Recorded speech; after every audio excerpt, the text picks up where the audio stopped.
Women police officers rotting in prison. On September 6, 2018, just before 10 p.m., 26-year-old Botham Jean was in his Dallas apartment, eating ice cream in the living room. He was winding down after a long day working as an accountant for an internationally known auditing company.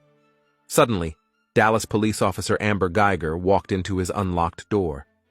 The 30-year-old lived in the same apartment complex as Jean and had just finished working a 14-hour shift. She was distracted as she was planning a rendezvous with a married man she was sleeping with. She went to the 4th floor instead of the 3rd floor and entered the wrong unit. After a few verbal commands, she fired 2 shots at Jean, thinking she was in her home and he was a burglar.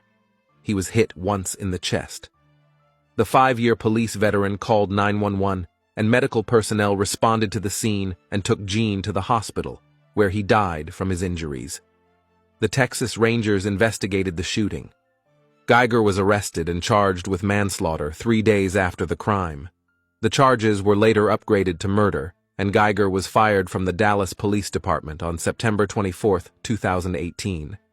When she went to trial in September 2019, the prosecution said the incident was murder because there were signs she was entering the wrong apartment, like the red rug in front of Jean's home.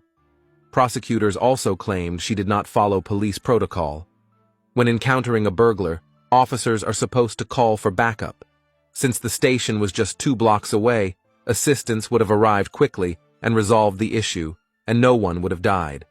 Geiger testified on her behalf, claiming it was self-defense, and she feared for her life. The jury deliberated on the case for 6 hours and had the option of convicting her of manslaughter, but they all agreed on a murder conviction. She was facing up to 99 years in prison. The district attorney said the sentence should be no less than 28 years, but the jury disagreed. They sentenced her to 10 years in prison. Geiger is eligible for parole in 2024. If she serves her full sentence, she will be released in September 2029.